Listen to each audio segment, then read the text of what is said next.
Good morning students, नमस्कार। आज मैं फिर आपके सामने एक और वीडियो लेकर उपस्थित हूँ। Myself Ramanand Kuldeep, associate professor, SPC GCA government college Ajmer. दर्शन शास्त्र BA पार्ट थर्ड ईयर के विद्यार्थियों के लिए मैं लगातार वीडियो अपलोड कर रहा हूँ। सरकारी निर्देशों के अनुसार और वर्तमान में फैली हुई कोरोना महामारी की परिस्थितियों को ध्यान में रखते हुए सरकार के द्वारा तय किए मापदंडों के अनुसार। मित्रों, छात्रों, ये ध्यान दीजिए कि हम पिछले कई दिनों से BA पार्ट थर्ड ईयर के विद्यार्थियों के लिए सांख्य दर्शन पर चर्चा कर रहे हैं। अब तक हमने प्रमुख रूप से ये जानने का प्रयास किया कि सांख्य दर्शन के प्रणेता कौन हैं। महर्षि कपिल, मैंने इसका जवाब भी दिया। महर्षि कपिल। सांख्य का सांख्य नाम क्यों पड़ा, ये हमारी चर्चा का दूसरा विषय था और हमने इसके लिए सर्वोत्तम जो उत्तर ढूंढा वो था कि सम्यक ज्ञान पर जोर देने के कारण सांख्य का सांख्य नाम पड़ा। सम्यक ज्ञान, सम्यक सम प्लस ख्या से बना सांख्य, इसलिए सम्यक ज्ञान इसका अर्थ निकल कर आता है। और इसके प्रमुख जो ग्रंथ हैं जिनके आधार पर हमें सांख्य दर्शन की जानकारी मिलती है, तो इसके जो प्रणेता थे महर्षि कपिल, उन्होंने सांख्य सूत्र और तत्व समास नामक 2 रचनाएं लिखी, लेकिन दुर्भाग्य से वो पुस्तकें उपलब्ध नहीं हैं। इसलिए उनके शिष्यों की परंपरा में एक महत्वपूर्ण दार्शनिक के रूप में जो व्यक्ति उभर के आए, जिनका नाम था ईश्वर कृष्ण, उन्होंने सांख्य कारिका नामक एक पुस्तक लिखी। उस पुस्तक में सांख्य दर्शन कारिकाओं के रूप में उपलब्ध है, जिन्हीं की व्याख्या हम यहाँ पर करते हैं। एक विशेष बात मैं यहाँ पर आज करना चाहूँगा।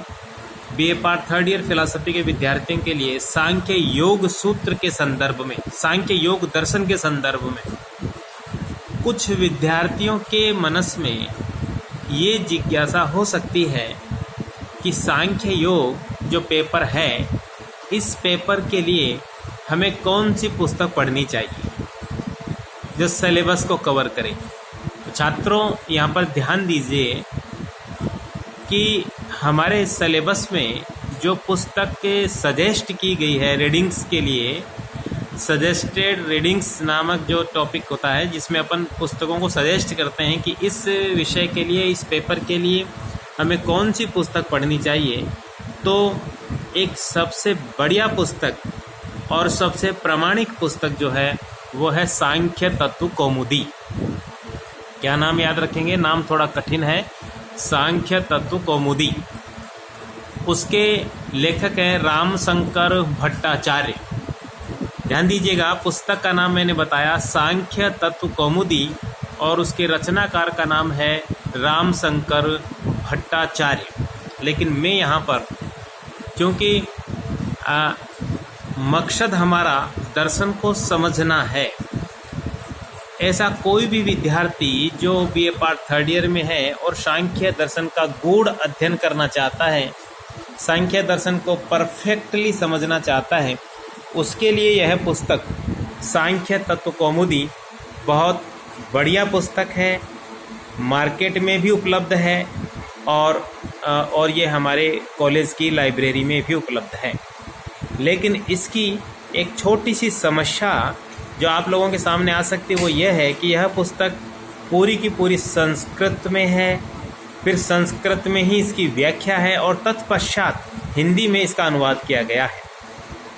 तो इस पुस्तक को ठीक ढंग से समझने के लिए संस्कृत का ज्ञान होना जरूरी है। इसलिए मैं इसके विकल्प के रूप में एक और पुस्तक सजेस्ट करते हैं हम, वह है सांख्य कारिका ब्रजमोहन चतुर्वेदी। ब्रजमोहन चतुर्वेदी की सांख्य कारिका पूरी की पूरी हिंदी में उपलब्ध है और एक वाचस्पति मिश्र की भी इसी तरह की पुस्तक उपलब्ध है, सांख्य कारिका। और इसके अलावा क्योंकि यह पेपर संस्कृत में भी चलता है, संस्कृत में MA में और संभवतः BA के स्टूडेंट्स के लिए भी ये पेपर है, तो वहाँ पर भी कुछ पुस्तकें, उस दृष्टि से भी कुछ पुस्तकें लिखी हुई हैं। तो मार्केट में यदि आप पता करेंगे तो आपको सांख्य दर्शन पर और भी वैकल्पिक पुस्तकें मिल जाएगी। यहाँ मेरा एक बहुत ही जोर दे के एक आग्रह है, और वो ये कि बीए पार्ट थर्ड ईयर के किसी भी विद्यार्थी को यदि ठीक ढंग से फिलॉसफी पढ़नी है तो इसके लिए पास बुकों का सहारा ना ले।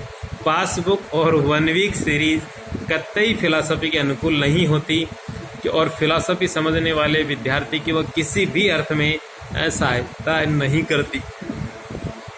केवल पास होने के लिए, और वो भी धक्के मार पास होने के लिए, और मैं सोचता हूँ जो बच्चा पासबुक और 1 वीक सीरीज पढ़कर फिलॉसफी का अध्ययन करता है तो वो ठीक नहीं है, वो किसी भी दृष्टि से ठीक नहीं है, क्योंकि उस बच्चे में ज्ञान, फिलॉसफी का जो ज्ञान है वो कदापि नहीं आ सकता। और कोई भी फिलॉसफी से बाहर का विद्यार्थी, छात्र, व्यक्ति यदि उससे कभी दर्शन के बारे में कोई बात करे तो वो कभी भी उसका कोई जवाब नहीं दे सकता। इसलिए मेरा आग्रह है कि ये पुस्तक जो सजेस्ट की जा रही है वही पढ़ें, या फिर हम जो वीडियो नियमित रूप से अपलोड कर रहे हैं उसको ध्यान से सुनें, ध्यान से समझें, ध्यान से पढ़ें। और हमारी कोशिश ये भी है कि हम इस वीडियो के साथ साथ हम थोड़ा सा PDF के रूप में नोट्स भी आपको उपलब्ध कराएं, तो आप कोशिश कीजिएगा कि उन नोट्स की भी प्रिंट आउट लेके आप उनको भी पढ़ें। तो सांख्य के लिए जो पुस्तक मैंने बताई वो है। इसके अलावा एक पतंजलि की योग सूत्र भी उपलब्ध है, वह भी रामशंकर भट्टाचार्य की है, लेकिन मार्केट में भी उपलब्ध है, लाइब्रेरी में भी उपलब्ध है। योग सूत्र, पतंजलि योग सूत्र इस नाम से, लेकिन मैं सोचता हूँ वो आप लोगों के लिए कठिन रहेगी। इसके विकल्प के रूप में एक योग दर्शन करके गीता प्रेस गोरखपुर से हरि कृष्ण दास गोयनका की एक पुस्तक गीता प्रेस गोरखपुर से छपी हुई है, बहुत ही सरल भाषा में दी हुई है। लगभग हमारे से संबंधित, हमारे सब्जेक्ट और सिलेबस से संबंधित सारे टॉपिक्स उसमें कवर किए हुए हैं। तो मैं आशा करता हूं कि आपको ये दोनों पुस्तकें ध्यान दीजिएगा। मैं फिर से एक बार दोबारा बता दूं, क्योंकि कुछ विद्यार्थियों का एक जिज्ञासा भरा प्रश्न आया था कि क्या हमें इन वीडियो के माध्यम से पुस्तकें भी सजेस्ट की जाएंगी। तो मैंने इसी निमित्त आज जो है BA part third year philosophy के विद्यार्थियों के लिए संक्षेप में ये जानकारी दी। और मैं फिर से दोहरा दूं कि सांख्य दर्शन के लिए सांख्य तत्वकौमुदी रामशंकर भट्टाचार्य ये एक पुस्तक है प्रामाणिक, लेकिन चूंकि मैंने आग्रह किया कि संस्कृत का अध्ययन इसके लिए ज़रूरी है और बहुत अधिक समय की इसमें आवश्यकता पड़ती है, इसके विकल्प के रूप में सांख्य कारिका ब्रजमोहन चतुर्वेदी और एक कोई संगम लाल पांडे की भी एक पुस्तक इसी तरह की सांख्य कारिका के रूप में उपलब्ध है, हिंदी में है। और भी पुस्तकें हैं, आप केवल मार्केट में जाके पता करें तो आपको अवश्य मिलेंगी। योग दर्शन पर पतंजलि योग सूत्रम के नाम से कई सारी पुस्तकें हैं, रामशंकर भट्टाचार्य की भी है और बहुत सारे विद्वानों ने भी पुस्तक लिखी है, लेकिन मैं सोचता हूँ यहाँ पर भी वही समस्या उपलब्ध है। इसके विकल्प के रूप में गीता प्रेस गोरखपुर से योग दर्शन, योग सूत्र योग दर्शन के नाम से लिखी गई एक पुस्तक है हरि कृष्णदास गोयनका, वो पुस्तक आपकी बहुत अधिक सहायता कर सकती है। बहुत ही सस्ती 10, 12, 15 रुपए में वो पुस्तक मार्केट में उपलब्ध है। ठीक है, तो ये हुई पुस्तकों के बारे में जानकारी। अब मैं अपने टॉपिक्स को आगे बढ़ाता हूँ। हमने पिछली क्लास में मैं आग्रह कर रहा था, सुबह सुबह मैंने आपको क्लास जब स्टार्ट की, ये वीडियो बनाना जब शुरू किया तो मैंने उसी में आपको बताया था कि हमने अब तक क्या क्या जाना। तो हमने अब तक जाना कि सांख्य दर्शन के प्रणेता कौन है, महर्षि कपिल, उनकी रचनाएं कौन सी है। तो हमने कहा सांख्य सूत्र और तत्व समास चूंकि वो उपलब्ध नहीं है, इसलिए ईश्वर कृष्ण के द्वारा रचित सांख्य कारिका जो मूल ग्रंथ है उसके आधार पर हम सांख्य दर्शन का अध्ययन करते हैं। तो ये तो हुआ इसके प्रणेता और दार्शनिक ग्रंथों के नाम। और फिर हमने पूछा सांख्य का सांख्य नाम क्यों पड़ा, तो हमने बताया सम प्लस क्या, यानी सम्यक ज्ञान पर जोर देने के कारण। क्योंकि मैंने प्रारंभ की क्लास में समझा दिया था कि इसके और भी कई अर्थ निकाले गए हैं कि संख्याओं में बात करने के कारण, लेकिन सबसे बढ़िया जो अर्थ है और सबसे उचित जो अर्थ है वो है कि सांख्य का सांख्य नाम इसीलिए पड़ा क्योंकि इसमें सम्यक ज्ञान, उचित ज्ञान पर बात की जाती है, विवेक ज्ञान की बात की जाती है। और आगे आगे जो अपन पढ़ते जाएंगे आपको ये समझ में आएगा कि विवेक ज्ञान से क्या तात्पर्य है। ठीक है, फिर हमने अगला प्रश्न लिया था कि सांख्य दर्शन का प्रयोजन क्या है। तो किसी भी भारतीय दार्शनिक के विपरीत सांख्य का कोई प्रयोजन नहीं है। सांख्य का जो प्रयोजन है वो सभी भारतीय दार्शनिकों के समान ही है, और वह है मोक्ष, मुक्ति, जिसको सांख्य दर्शन में अपवर्ग कहा गया, कैवल्य कहा गया, और जिसका अर्थ बताया गया त्रिविध दुखों से आत्यांतिक और एकांतिक निवृत्ति। 3 प्रकार के दुख हैं, उनसे हमेशा हमेशा के लिए और निश्चित रूप से छुटकारा। मैंने मित्रों, दोस्तों, साथियों, स्टूडेंट्स, मैंने ये बताने का प्रयास किया था। मैं बार बार बता रहा हूँ। मैं सोचता हूँ इतनी बार वीडियो देखने के बाद तो हर विद्यार्थी के बात ये समझ में आ जानी चाहिए कि सांख्य ने जो 3 प्रकार के दुख बताए हैं, जिनका नाम हमने दिया आध्यात्मिक दुख, आदि भौतिक दुख और आदि दैविक दुख, जिनके बारे में हमने विस्तार से बात की थी। मेरा आग्रह यही था, कहने का जो निवेदन यही था वो ये था कि हर बीए पार्ट विद्यार्थी के 3rd ईयर के विद्यार्थी के ये बात अवश्य समझ में आनी चाहिए कि सांख्य दर्शन इन 3 प्रकार के दुखों से आत्यांतिक और एकांतिक निवृत्ति, ध्यान दीजिएगा, आत्यांतिक और एकांतिक निवृत्ति दिलवाना सांख्य दर्शन का लक्ष्य मानता है। और हमने इसी संदर्भ में, इसी क्रम में ये भी देखा कि सांख्य ने जो मार्ग दिया है, विवेक ज्ञान का मार्ग, उसको कुछ दार्शनिकों ने कठिन मार्ग माना है, और ये दिखाने का प्रयास किया कि सांख्य द्वारा प्रतिपादित मार्ग चूंकि कठिन है इसलिए व्यर्थ है। सांख्य द्वारा जो जिज्ञासा की गई है वो व्यर्थ है, लेकिन सांख्य ने उन लौकिक और वैदिक उपायों के अंतर्गत उनमें निहित कमियों की ओर हमारा ध्यान आकर्षित करते हुए हमें यह समझाने का प्रयास किया कि सांख्य का मार्ग भले ही कठिन हो, लेकिन दुखों की आत्यांतिक और एकांतिक निवृत्ति इसी एकमात्र मार्ग से संभव है। जो लौकिक और वैदिक उपाय हैं वो तात्कालिक रूप से तो हमें दुखों से छुटकारा दिलाते हैं, लेकिन दीर्घकालिक और स्थायी रूप से जन्म मरण के चक्र से छुटकारा नहीं दिलाते, जन्म और मृत्यु के चक्र से छुटकारा नहीं दिलाते, इसलिए दुख हमारे जीवन में बने रहते हैं। और जो वैदिक उपाय हैं, जिनमें वेदों में दिए गए यज्ञ की पद्धति कि जो स्वर्ग चाहता है वो यज्ञ करे, यज्ञ का मतलब है एक विशेष कर्मकांड, उस कर्मकांड को करने से व्यक्ति को स्वर्ग की प्राप्ति होगी, और स्वर्ग जो है वो सुखों का प्रतीक है, ऐसा मानते हैं। स्वर्ग में एक कल्पना अपन करके चलते हैं कि जो यदि स्वर्ग प्राप्त हुआ है तो इसका मतलब है सभी प्रकार के सुख वहाँ भोगने को मिलेगी, लेकिन सांख्य दर्शन में वहाँ 3-4 कमियां दिखाई कि क्योंकि वो यज्ञ की पद्धति से प्राप्त होते हैं इसलिए अविशुद्धि युक्त हैं, और चूंकि यज्ञ एक कर्म कांड है इसीलिए वो क्षय युक्त है। जो ही कर्मों का फल नष्ट होगा त्यों ही हम वापस स्वर्ग से नीचे आएंगे, और अतिशय युक्त है। अतिशय का मतलब है कि कम ज्यादा, यानी स्वर्ग में रहने वाले जितने भी शख्स हैं, जितने भी शख्सियत हैं, व्यक्ति हैं, तत्व हैं, उन सब का सुख समान नहीं है, क्योंकि स्वर्ग का जो अधिपति है इंद्र, वो सभी प्रकार के सुखों का भोग करता है, और दूसरे लोग जो है वो उतने सुखों का भोग नहीं कर पाते।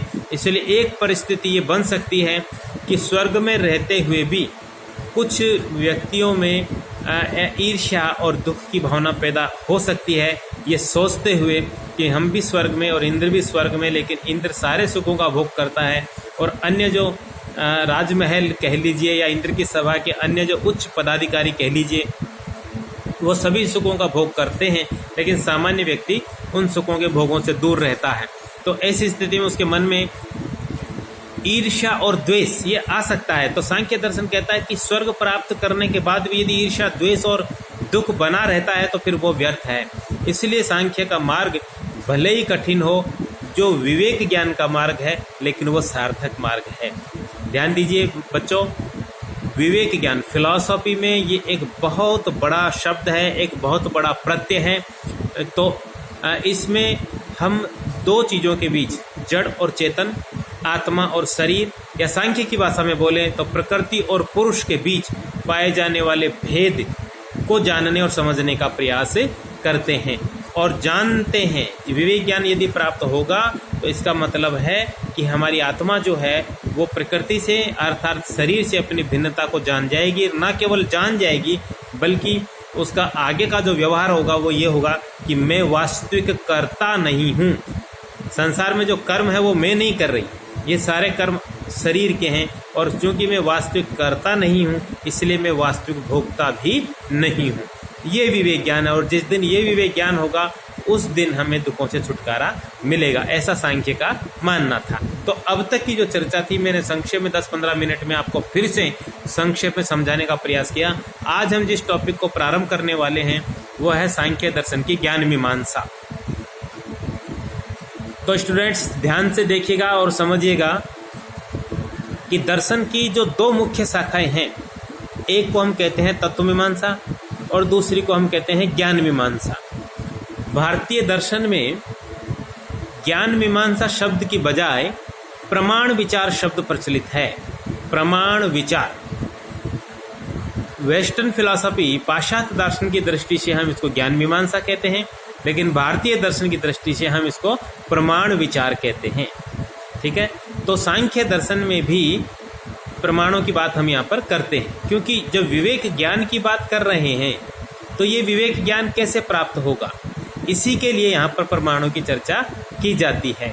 तो सांख्य दर्शन जो 25 तत्व स्वीकार करता है, पुरुष प्रकृति, ये दो मूल तत्व हैं, एक हुआ पुरुष एक हुआ प्रकृति, ये दो मूल तत्व हैं। इन्हीं दो मूल तत्वों के आधार पर हम सांख्य दर्शन को द्वैतवादी दर्शन कहते हैं। ठीक है, तो इन दो मूल तत्वों के अंदर आपस में पाए जाने वाले भेद का ज्ञान और इन दोनों के एक विलक्षण संयोग से उत्पन्न होने वाली संपूर्ण सृष्टि के व्यक्त पदार्थों का ज्ञान, ये कैसे होगा, ये प्रश्न है हमारा। तो अभी चूंकि पुरुष बंधन में है, वर्तमान स्थिति पर बात करें, पुरुष का अर्थ यहाँ पर आत्मा से है, तो वर्तमान स्थिति में आत्मा बंधन में है, और बंधन में है तो अभी हम मूल प्रकृति की बात नहीं करें, अभी जो व्यक्त संसार हमारे सामने है उसका सही ज्ञान कैसे प्राप्त हो, तो इसके लिए सांख्य दर्शन में प्रमाण विचारों की चर्चा की गई, प्रमाणों की चर्चा की गई। मित्रों ध्यान दीजिएगा कि जब भारतीय दर्शन में हम प्रमाण विचार ज्ञान मीमांसा की बात करते हैं तो एक बात हमेशा याद रखनी, और वो ये कि सारे भारतीय दार्शनिकों ने प्रमाणों को माना, लेकिन प्रमाणों की संख्या को लेकर उनमें मतभेद है, अलग अलग हैं। सांख्य 3 प्रमाण मानता है, एक तरफ चार्वाक दर्शन है, आप सब लोग भली भांति परिचित हैं। चार्वाक दर्शन केवल एक प्रमाण मानता है, प्रत्यक्ष को ही प्रमाण मानता है।